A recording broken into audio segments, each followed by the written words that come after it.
Alright guys, so I am trying out a new way to record these Zooms. Let me know how the audio quality is, let me know how the video quality is, etc. But yeah, we're going to get started.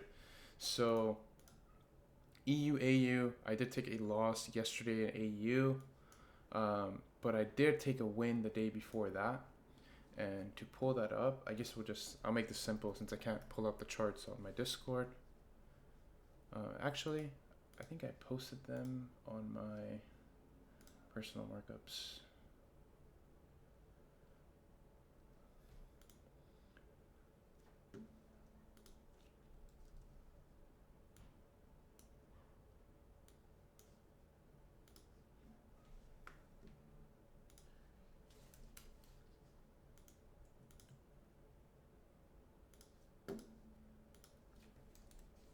Okay, so pretty much this was my win for I think it was Tuesday.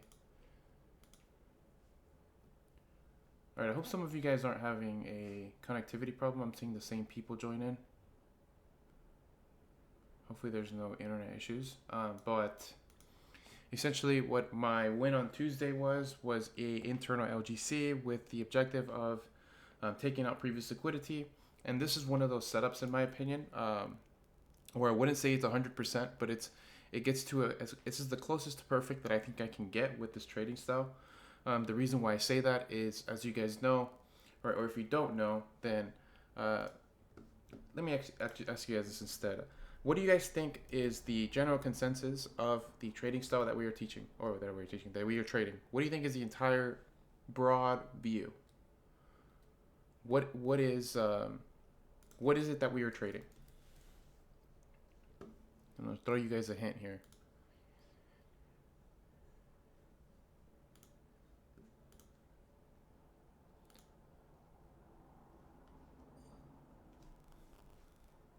Cause and effect is a good one. And how do we know that a cause is present? We can make it a bit simpler. Than cause and effect, but yes, cause and effect is one way of saying it. I wouldn't even say it's that we trade Wyckoff. I would say more so that we trade Wyckoff principles. And the reason why I say that is, for the most part,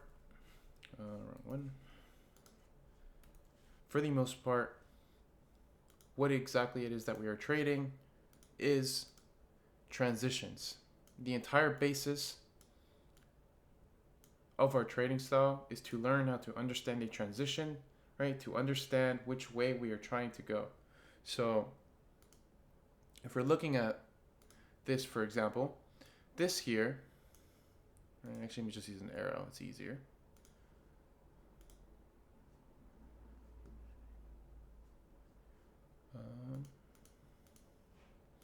This here, right, this is telling us that this is the conversion of bearish to bullish. This is the conversion of bullish to bullish. So it's a failed bullish to bearish transition, right? This is the transition from bullish to bearish, right? And this is the transition of bearish to continuation of bearish, meaning there is a failed bullish continuation there, right? And this is where the CBOS concept began, right? And then this, right, is the conversion once again of bearish to bullish. So there's only 4 things that can happen, right? If we're within a trading range, right? If you're within a trading range, you can either convert from bearish to bullish, you can continue from bullish to bullish, you can convert from bullish to bearish, or you can continue from bearish to bearish. So you find those differences, not via, let me show you guys, not via noting these types of, let me see if this shows one of the schematics. All right, so we're not doing this by noting pre-supply, setting climax, secondary test, springs, LPS, BU, LPSs. Why? Because, right, how do you know how to differentiate, right, when you have a schem 1 and a schem 2, right? So by that I mean,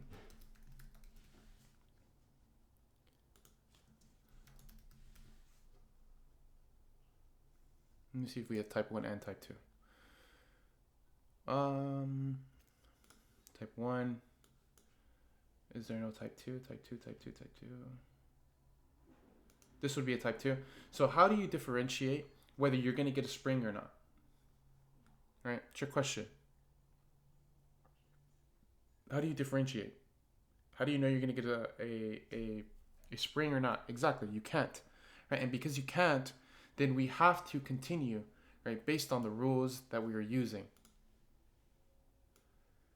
After it happens, exactly. So we need the effect, right? So for example, if we're looking at this from a structural standpoint, right, we know that we are bearish, right? We can obviously see there's an LG continuation here, there's a mitigation, and there's a target. That means that this liquidity has been swept, right? The liquidity has been swept. That now creates an LG, right? But I cannot be bullish internally here because inherently it's still high, low, retracement, continuation. So I have to wait for the transition to occur. If I don't have any type of transition, right, then realistically I cannot justify a trade because I don't know, right, if the direction is certain. And unless the direction is certain, your models are pretty much pointless, right? So the entire gist of the trading style is to understand transitions within a market, and we understand those via mitigations, via SCs, via inefficiencies, but we execute on them via models, which is order flow disruption, structural disruption, and an LG continuation, right? And those models are composed of the concepts that you use to read the chart, right? So let me go back to the chart. So the reason why I say this is kind of one of those scenarios where it's as perfect as it's going to get is because we have a clear direction, we have a clear transition, we are in alignment in basically every aspect. By that I mean the intraday has obviously converted into bearish because we take liquidity, right, and then we sweep it once again, but the full transition occurs here. So that's what I'm saying. Like if you're to wait for this break of structure and you're taking this sell, then this is inherently a bit higher risk because internally you are still bullish. But as you can see here, we are internally bullish, right? And we've already transitioned based on what I just showed you, right? So that means that it's very clear that this is the point of liquidity that we are reaching. And this yellow line is actually a daily low, right? So that from a swing POV, that's where we are going based on the intraday.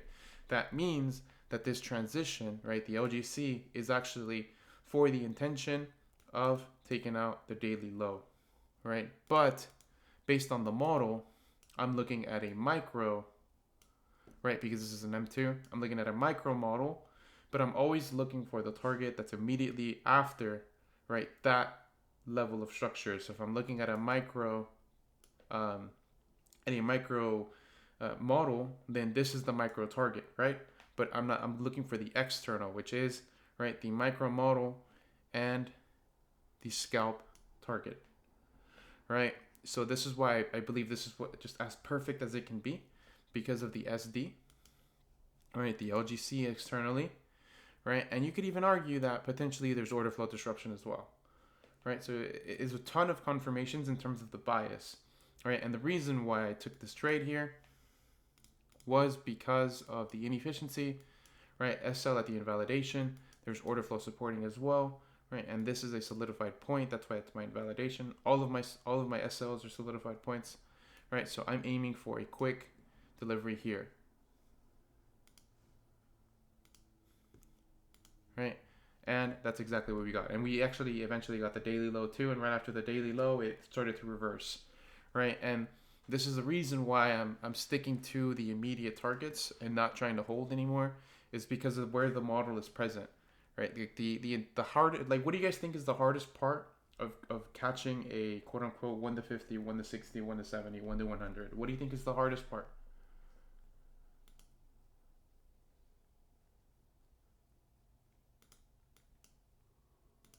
Holding, disagree. Knowing when to pay yourself, disagree. Timing, perfect. It's timing, right? Because what you're trying to do in a 1 to 70, 1 to 100, you're using a daily bias, but you're executing based on a scalp model, right? So the timing, right? Because if you can't get into the position, you will never win the swing trade, right? Managing the position, okay, that's a different thing, right? But we're talking about getting into the position. So that means that, let's say we have our, actually, we'll do this, right? Let's say we have a swing, major intraday, minor intraday, scalp, micro, right? If you want to religiously catch, right, a very high quote unquote risk to reward trade, you have to either execute based on a scalp or a micro model, which would be something like this, but it has to be perfectly in alignment with the swing. But most of the time, you more than likely these two will not be aligned, right? The major intraday and the minor intraday are more than likely in some type of pullback, because it has to be, or it has to be in the swing pullback. So if we're in the swing pullback, then that means that if we're looking for a bullish scalp move for a bullish swing, which is a 1 to 100, then these have to be bearish because they have to pretty much meet the pullback of the swing. So these are inherently not going to be in your favor. So if the timing is wrong in these aspects, the models are irrelevant. So now I kind of look at it less now from trying to reach the highest RR, because like we said in the last Zoom, it's kind of like an ego thing now. I'm more so only trying to take trades and find targets based on the type of trade that I'm looking for. So if I'm looking at a micro model, then I'm looking for a scalp target, right? If I'm looking at a minor intraday model, then I have a minor intraday SL, and I'm looking for a major intraday target, right? And it's more consistent because you don't, like we've said this for years, right? After the liquidity is swept, we don't know what can happen.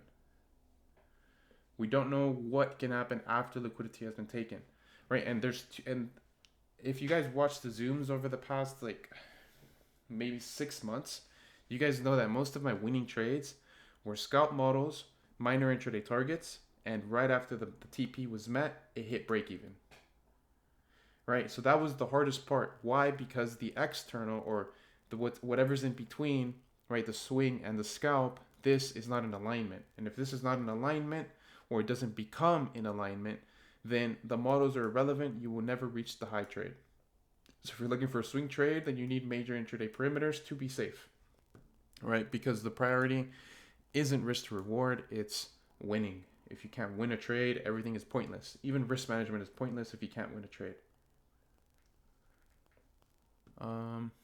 Next. So that was that winner. I took a loss yesterday on AU, I believe it was. Was it AU? Yes, it was AU. We're kind of executed way too early, and either way, it turns out that my direction was wrong. So this is how I told you guys as well. Like, the direction is kind of irrelevant. I mean, the models are kind of irrelevant if the direction is not in alignment. And I had taken a sell here. Oh, and I've also got some cool indicators to show you guys. But I found this one. It kind of highlights my Asian range and my New York range, and I know that in between, that's my London. So something I was kind of found. So I believe it was an M2. Yeah, M2 POI. This is just me, honestly, just not respecting my rules.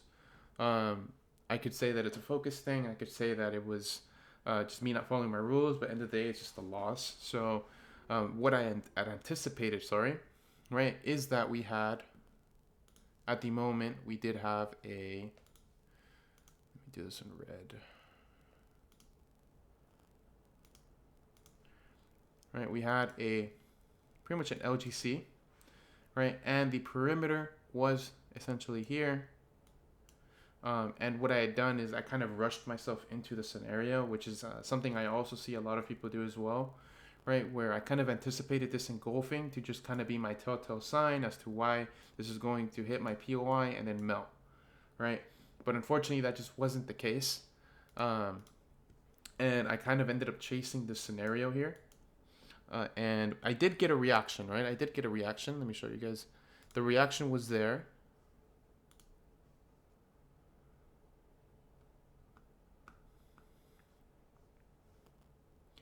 Right, like the reaction was given, and once I saw this engulfing, I'm like, fuck it, yes, I'm good. Like this is about to win for me, and then eventually from there, it just didn't work out, right? And I did have my SL at the high, so I technically should have had my SL at the high, and then once we had the internal reaction, right, I could have made that my break even, and then once we break through here, then I would close the trade because this would be a bullish LG.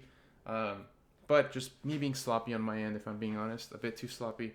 But either way, it just goes to show that if I don't have the direction correct, then more than likely I'm not going to win the trade, right? And that's why we have invalidation points, right? Because once we reach the invalidation, we never once reach the low once again, right? So that covers that. Gave me a reaction from my POI. You can see by the CBOS, which it could have been my aggressive way of moving my SL. But either way, like I said, it's just kind of me talking in hindsight at that point.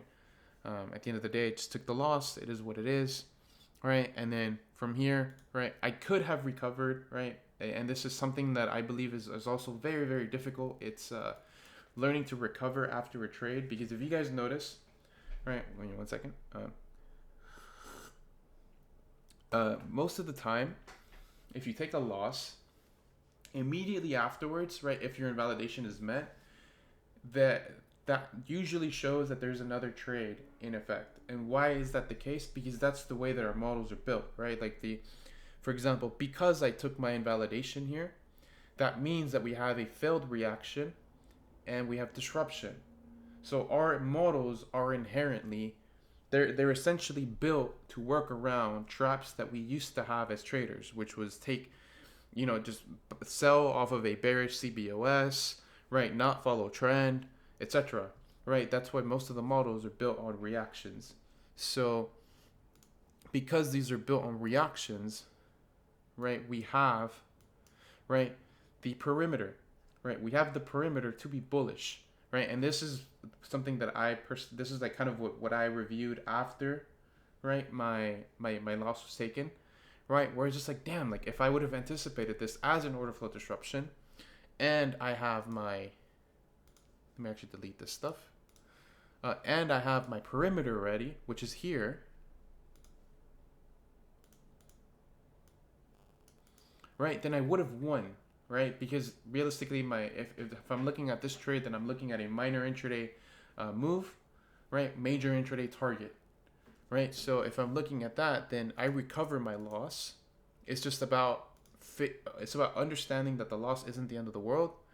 And let me take off it's about making sure, right, that I follow the protocols, because I could have taken the loss and then I would have recouped the 1 to 5, right? And you guys know I don't take partials, right? Because most of my trades are done within the trading day, right? Like this one would have lasted a bit longer. So rather than taking partials, I probably would have moved my SL on this one, right? Because, all right, this is kind of how I would move my SL if this was the case. So, and I'll just do it with the annotations.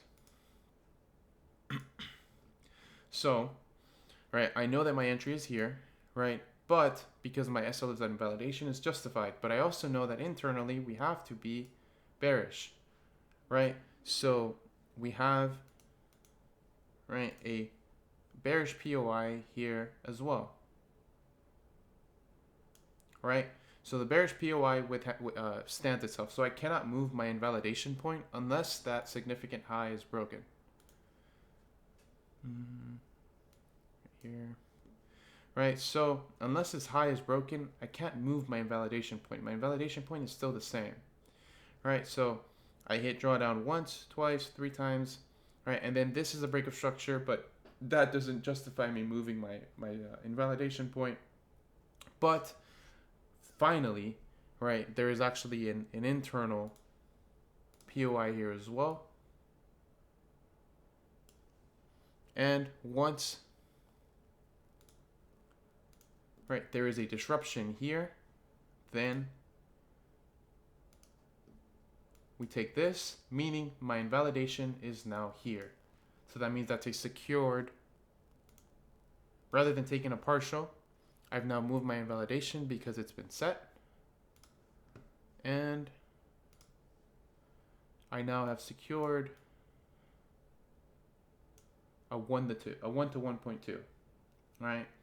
And so now here I could even trail it, right, as I keep going, right, if for example, because we're coming into, right, the new day, I'm going to suffer a swap charge, which is something I kind of don't really have because most of my trades finish before the end of the day. But this is more so an intraday trade, like we said, right? So this would be a intraday model, major intraday TP, right? Because the minor intraday TP would have been here, right? But we know that this is the cause and this is the effect, right? So that's what I mean by cause and effect is also correct, because the models that we were trading are causes with the anticipation of the effect, which is your liquidity to be ran through, etc., etc., etc. Right? And there's people that do kind of trade behaviors. Like the most common one, just being real, the most common thing that people talk about, especially ICT traders, is sweep Asia low and then sweep New York high or sweep London high, right? Which is kind of in alignment, and that's more of a behavior. I wouldn't call that a model. Kind of a tendency, right? Not a sequence. Oh, technically a sequence as well, but it's a tendency. Whereas now, if I have a model that's in alignment with that tendency, then it's just more so confluence,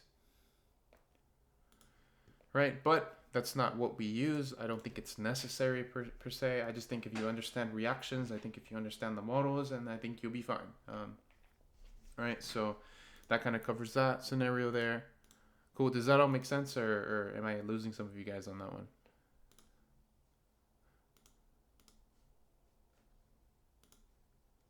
Let's see.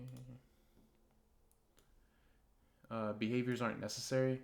What do you mean, brother? Why are you typing in caps? What do you mean behaviors aren't? Is that a question, or are you shocked that I said that, or I'm confused?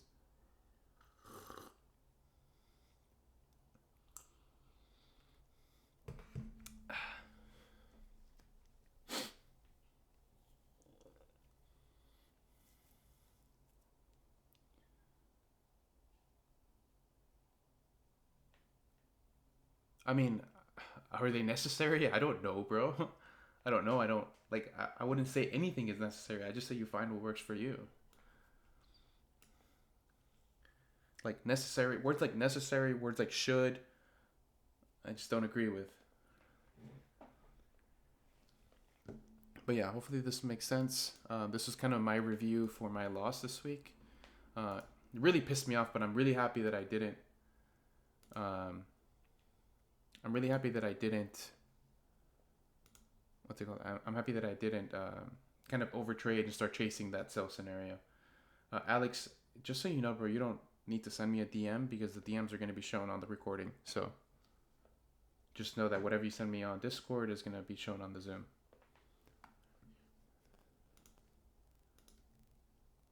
Cool. Yeah. Just FYI. Let's see. Timing. When to close. Holding these pullbacks. Maybe. I wouldn't. I'm a bit confused on what you're trying to tell me, Carlos. But yeah, hopefully that makes sense, guys.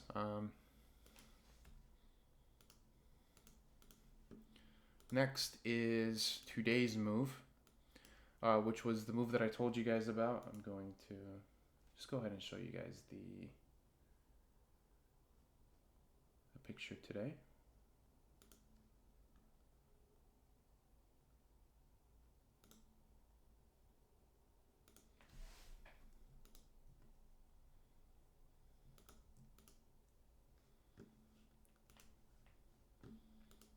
I don't like how this isn't going to my Safari, man.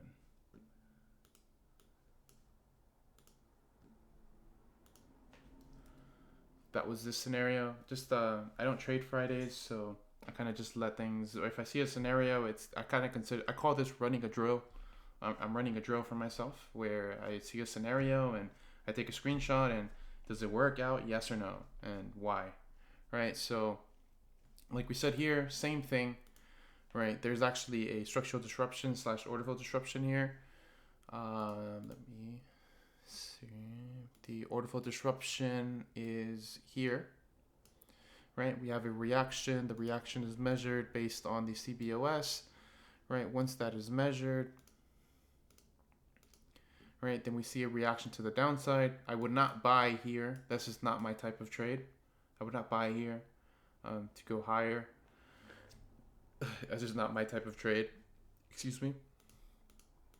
But once we have the LG continuation here, or structural disruption, because internally we are bullish, sorry, that's a structural disruption.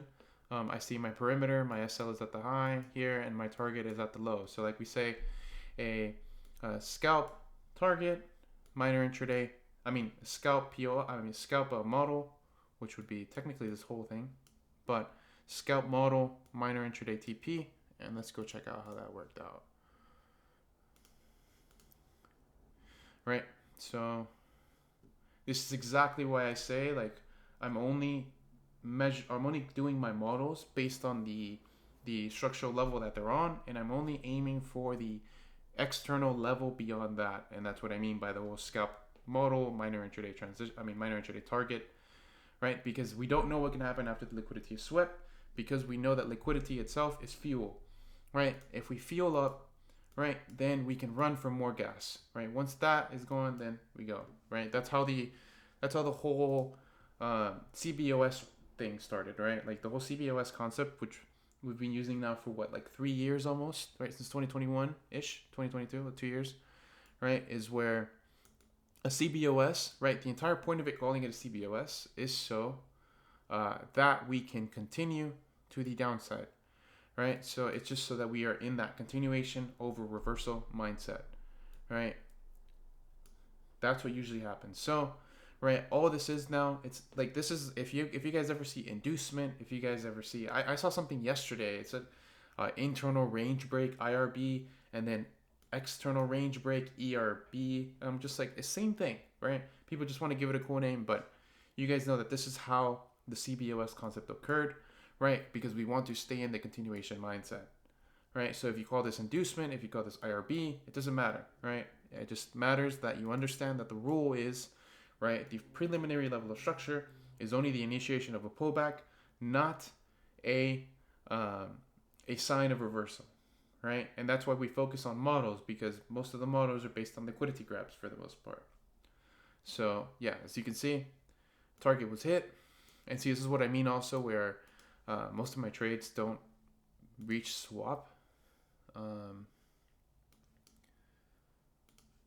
Right, so this took, the entire execution took 35 minutes to catch a 1 to 2.5. That's solid in my opinion. And if it's not, then please tell me why.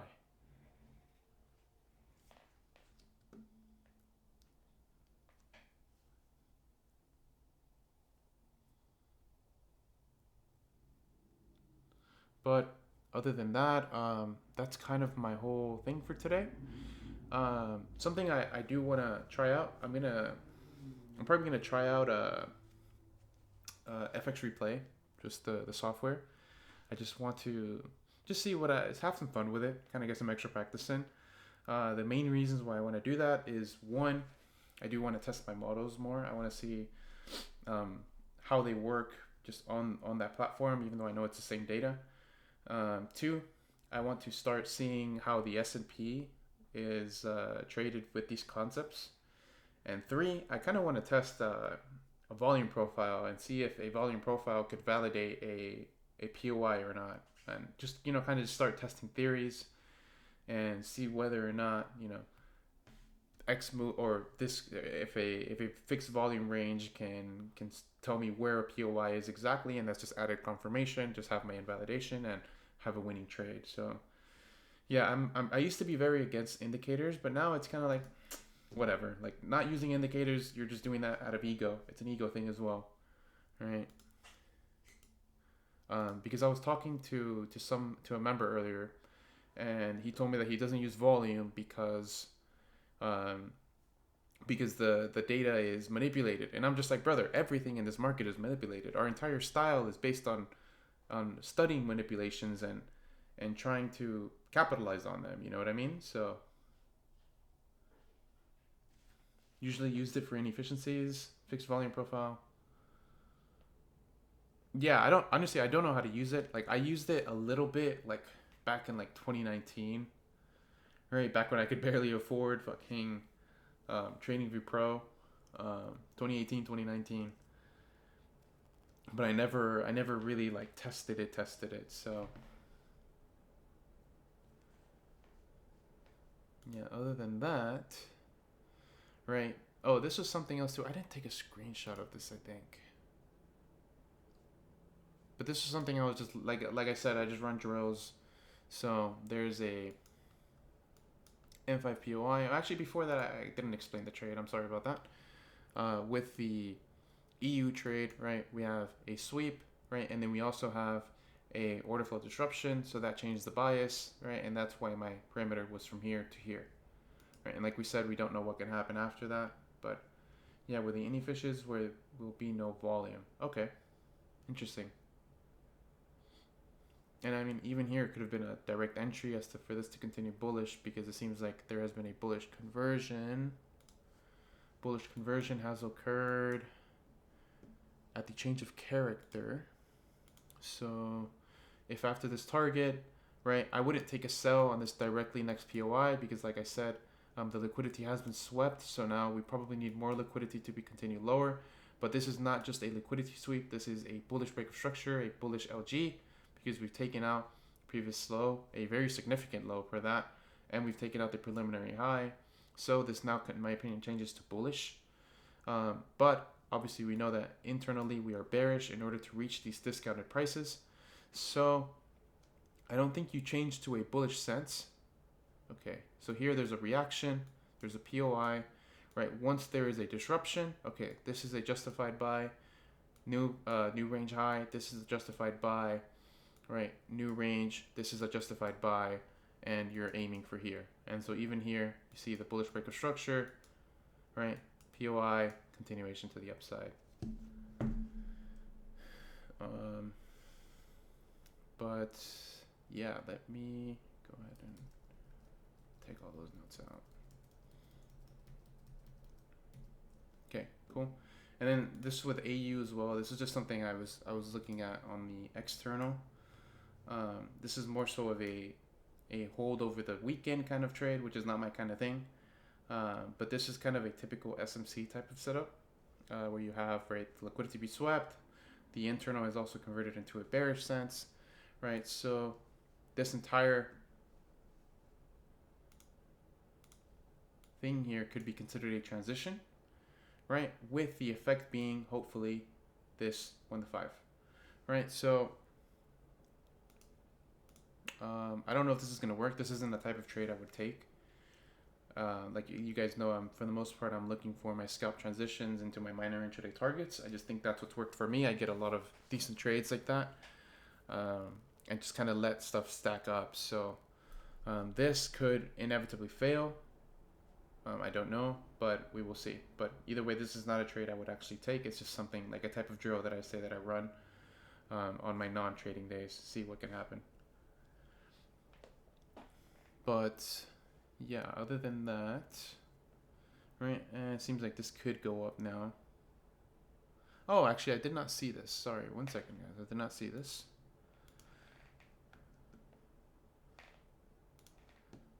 Did not see this.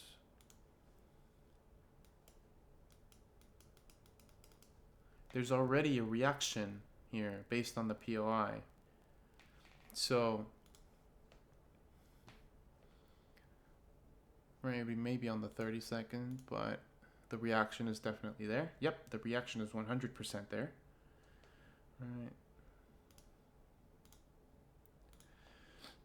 All right, obviously I know the internal is bullish in order to reach the POI. This POI has a reaction, and there's even OFD from a micro sense there, right? But it then pushes through.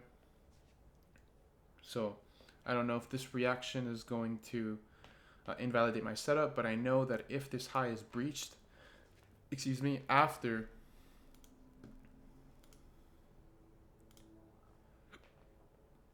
after this potential move to the downside, right? So like, let's say this reacts, right? It hits a POI and then it breaks through. Okay, now my trading idea is invalidated, right? But this could not probably, but this could also die from here.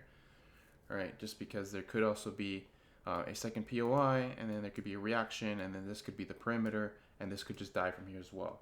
So the only thing that invalidates it is if we have the reaction and the break of the red line. All right, so does anybody have any questions, any case studies they want to go through? Anything of such?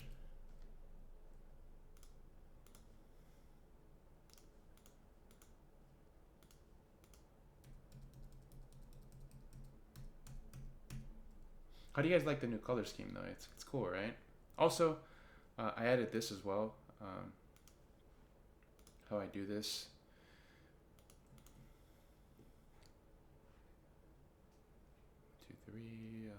Paste, right? And then I align it so you can see there's 6 tabs on my Safari. I look in the middle, I align it with that middle, and I keep it there, and it stays there the whole time. Same thing here.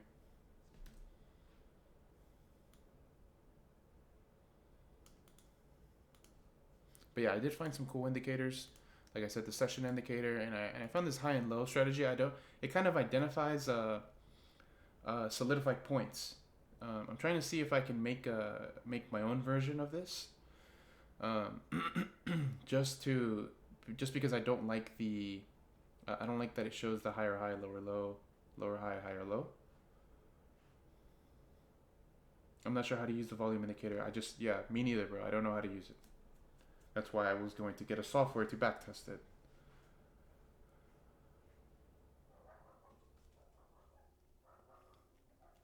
But yeah, like we said with EU, this probably is going to be bullish now after the transition that we talked about, right?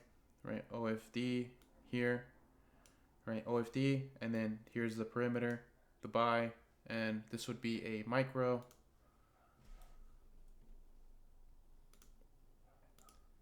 Let me actually note it for you guys while you guys have any questions.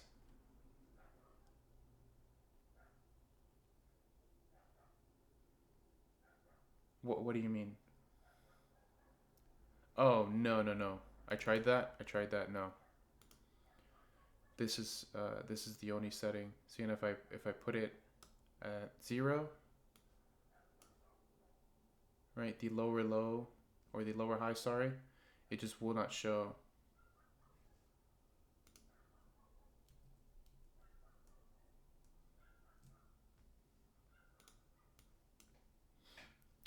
But yeah, hold on. Let me just note this, guys. This would be kind of one of my types of setups, right? We see a POI reaction, right? This POI then creates a new high, right? Creates a new high, OFD, creates a new structural high there. So my perimeter is from the top of the wick to the bottom of the turbulence point. Right? And this would be quote unquote a demand zone with the objective of potentially reaching the high, right? So if I am in this position, then I am looking for the external high, right? And the only thing that's invalidating me, right, is if, let's say, right, so if I'm in this trade now, right, I notice that there is order flow here, right, and I know that we challenge the high after that. If this high then breaks this low, right, then I'm out the trade.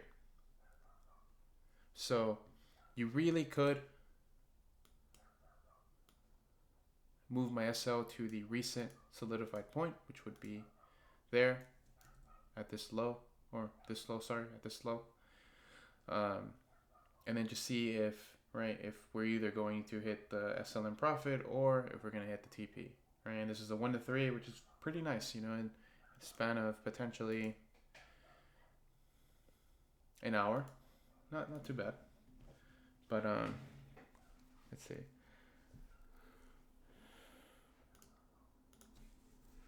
I'd like to ask something on EU which messes with my head. Yeah, sure. What is it? Send it my way.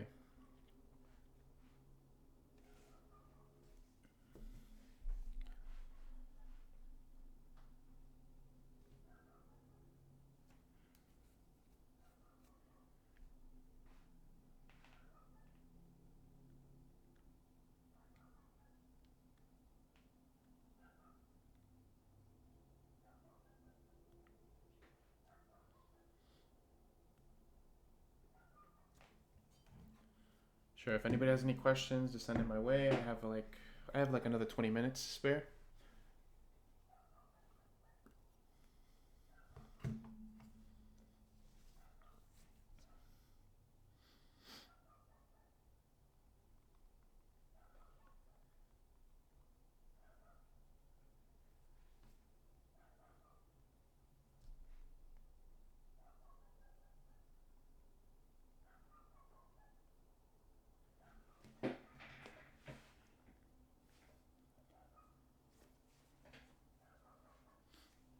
But yeah, also for the people in the recording, let me know how the audio is. Let me know if there's too much background noise, just whatever. Because if there is, I can find another solution. But yeah, Valentina, if you can send me that ASAP, please. Still waiting on you. No, send it in the chat, bro. Send it in the chat. What? Send me the screenshot, bro. No, yeah, that's for that's for Zoom, bro. That's for Zoom. I mean for the actual recording itself. For my RCV guys.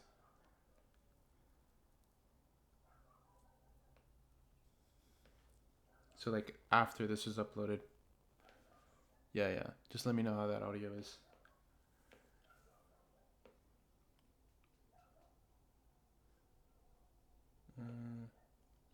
Yeah, but please send me the link on the chat. I don't know how to send the chat. Fucking hell. Okay, I think you sent me an image. That's why you didn't send me the link. Okay. Yeah, next time you have to send me like the TradingView link itself, like the link. You gotta send that in the chat.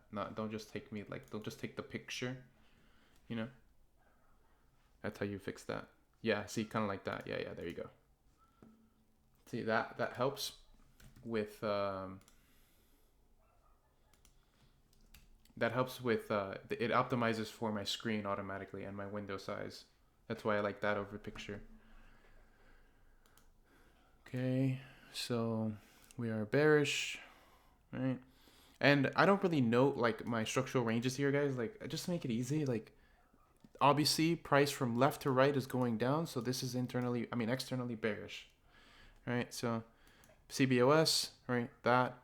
This is confirmed. So this low or this high, sorry, is meant to take out the previous low, right? And once you have a failed reaction internally, then that shows internal unwillingness, meaning that now that this is bullish, this failed to break the low. So if we're wanting to take a sell here, we would need a transition, right? Which is exactly what happened here. There's a transition, there's a perimeter, there's a reaction, but the reaction did not cause a follow through, right? And so there, I'm not trying to be bullish yet because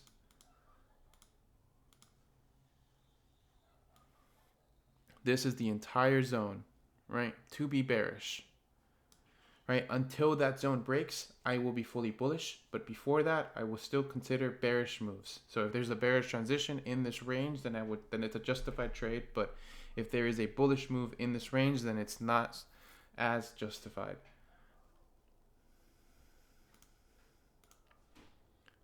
Right, so bingo, BOS. So is this higher third point? So this becomes a bit interesting. So let me see. So like we said, I'm going to start from the POI here. There is a zone there, right? This, actually, let me do a different color. This is the pullback high because of that BOS there. So the BOS, right, if that's now challenged, right, then if I want to be bullish, right, if I want to take this as a type of structural disruption and be bullish, then here there has to be a bullish transition. If there is no bullish transition here, then I cannot be bullish, okay? So after that, if we break this low, then once again we are bearish, but brother, now we are in a high, low, the retracement. We have unwillingness here. We have unwillingness here. We have unwillingness again. This is no man's land. So this is an untradable environment based on my rules. So the pullback high is here, right? But just because we have another range like this, right? I'm no longer playing based on the pullback high. This is now no man's land. So I'm out. I'm not playing in this zone. Because this is how we take unnecessary losses. There is no trending market, there's no trending environment. So, right, after the no man's land is shown, then I'm good. Does that make sense? Or is there still some confusion there?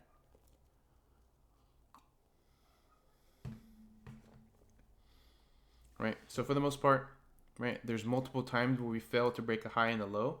And a sweep, right? A sweep, right, is an unsubstantial new high, right? You guys know how to measure those, right? Like my RCV guys, you guys know how to identify a unsubstantial new high or unsubstantial new low. I think it's the one concept where it's very hard to give it a rigid rule. Right? Anybody on the call want to enlighten me?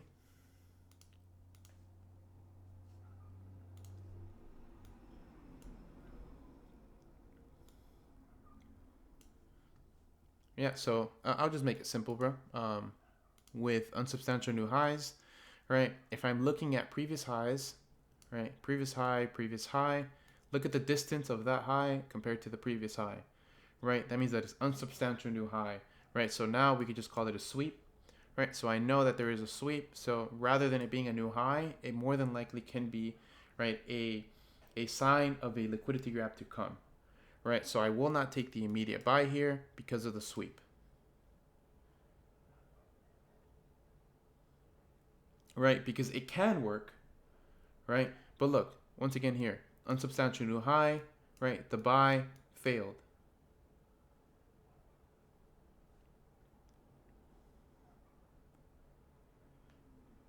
But there's still a valid sell in that no man's land. It's the one you showed. Yes, there is. But I'm going based on the data that is given to me.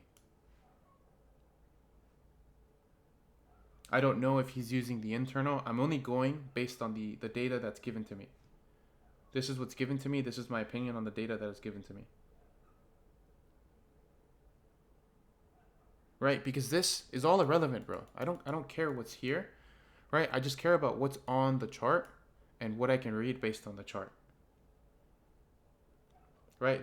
That also ties to like an argument where I see people saying, "Oh, Nas moves faster than the S&P, so it's a better pair." Like, no, that's total bullshit. Like, that's bullshit, right? It's all proportions. It's all ratios, right? It's all about the risk to reward, right? Because that's how you calculate the lot, right? Of course, there's more volatile pairs than the other, which is something that Will showed. I believe he showed that. Let me show you guys something. Meanwhile, I will open this chart.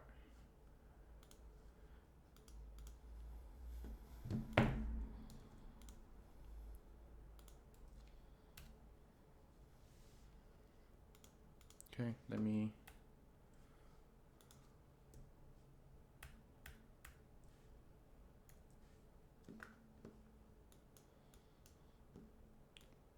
Okay, well, you guys study this. Let me see if I can find this.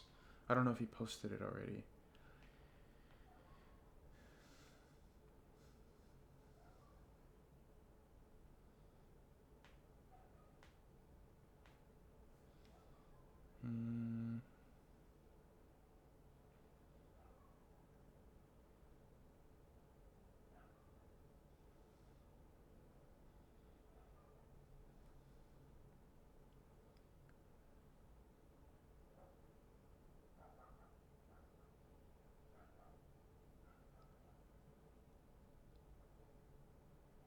Is this okay? So your question is this internal SD valid? Give me 1 second.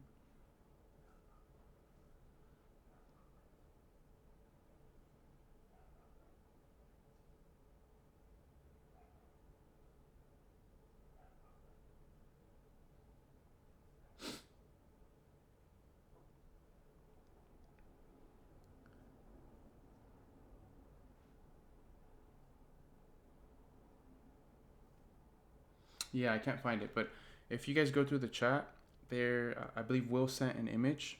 I forgot what day it was, but it showed it showed that certain pairs were more volatile than were more volatile than others. I believe yen was number one. That just means that it moved the most in terms of proportion.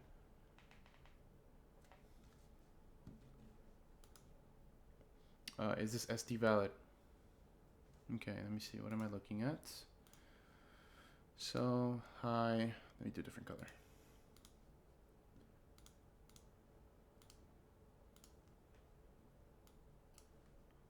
High, low, high, low. Right, this high is solidified. Yes, this is an SD technically, right? But the external is still bearish. So that means that your POI was valid because it gave a reaction, but just because you get a reaction does not mean you get a follow through. So once you get this to occur, then that is a type of LGC, right? Once this occurs, right? If the SD fails, then it's actually a type of LGC. So you have an LGC here into here, and there is the clear perimeter here to here with the objective of taking out the low. And then that's what happened, right? So cause, effect.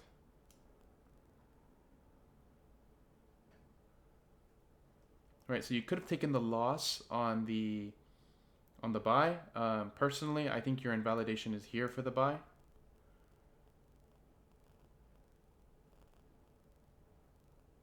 But I would not take this buy here. I would not take that. Because externally bearish, right? And that's why I have this whole the text on my, sorry, wrong button. That's why I have this on my screen. This. Right. Oh, you see, this is playing out. Cool. See how I told you guys. Cool. Copy.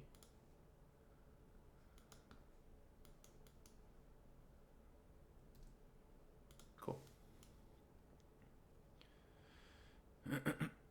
Cool. So yeah, so this would have hit, right? That stop and profit. Cool. Whatever. Is what it is. Win is a win. But back to your approach, right? Continuations over reversals. That's why we focus on this. Right? This in and of itself is an LGC, right? And you could even find more reasons to sell here, and it still meets the target.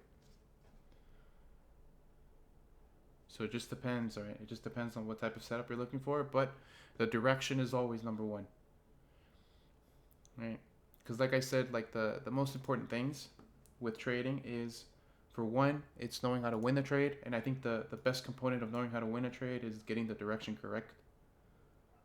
Yeah, it's massive, bro. It's massive. Like, stop seeing a bullish reaction to, stop seeing that as a reason to buy. Look at it as a reason for other people to buy, but it's your reason to continue.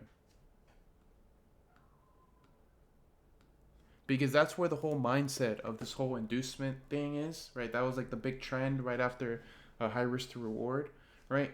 That, like, I don't need to watch these guys' material to understand what it is that they're doing, right? What it is that they're doing, right, is the entire inducement is a CBOS. That's all it is. CBOS, right? They call it an inducement, right? Then there's a break, right? And then there's a continuation, right? Except based on the inducement, they want to sell here, which I think is a bit aggressive, but to each their own. I just think it's better to be a bit conservative and reach a target, right? So if I can do that, then not only will my win rate be very good, which I think a win rate above 40% is very good, but yeah.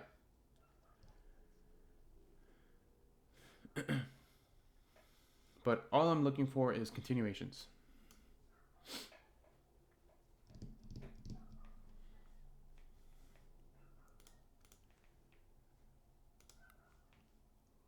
Yeah, I hope that clears your question a bit. See, so now we're gonna see, right, after you guys get off this call, or if you're looking at the recording, right, now that the stop and profit was taken here, let's see if we were right to exit, because now if we were right to exit, then theoretically this perimeter should sell. Or if we were wrong, then we're wrong, right? But that's just the protocol that I see after that. But if this is to melt, then this is to melt as well. And that fits the original idea that I gave you guys earlier today, right?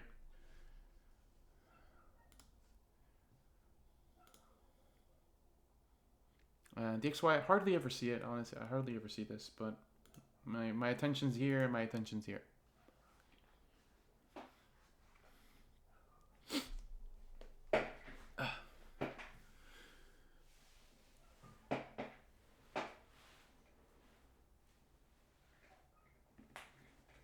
Cool. Does anybody have any questions?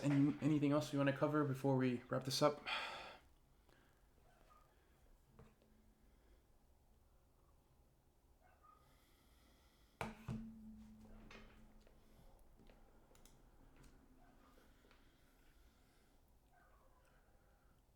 But yeah, this is these are kind of my mottos and my models.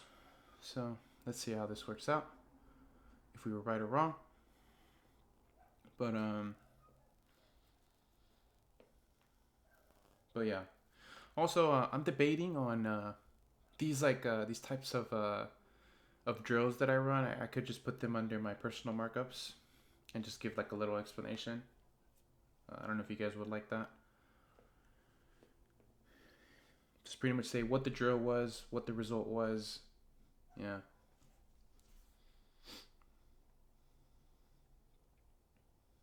Cool.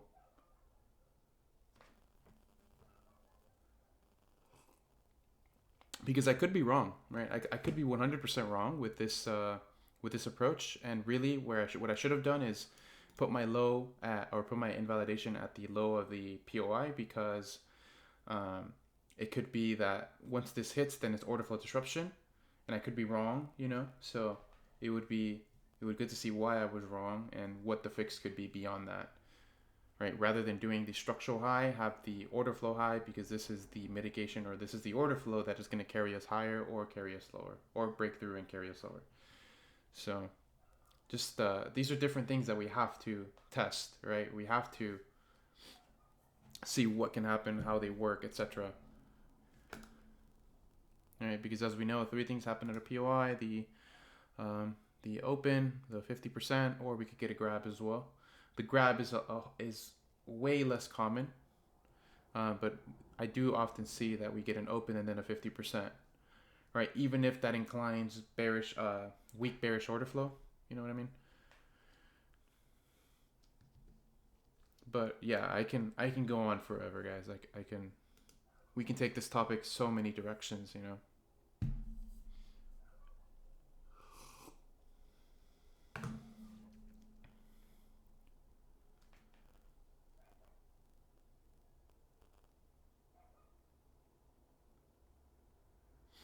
Cool. So any more questions, guys, or should we just end it here?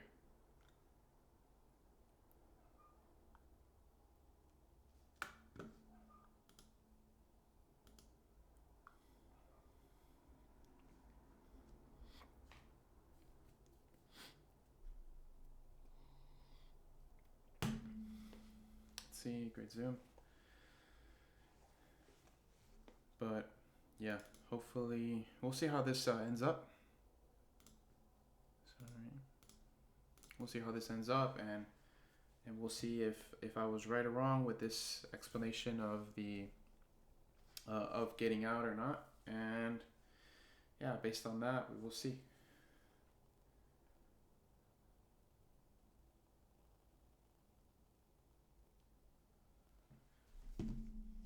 Cool. All right, guys, I will see you guys in the next one.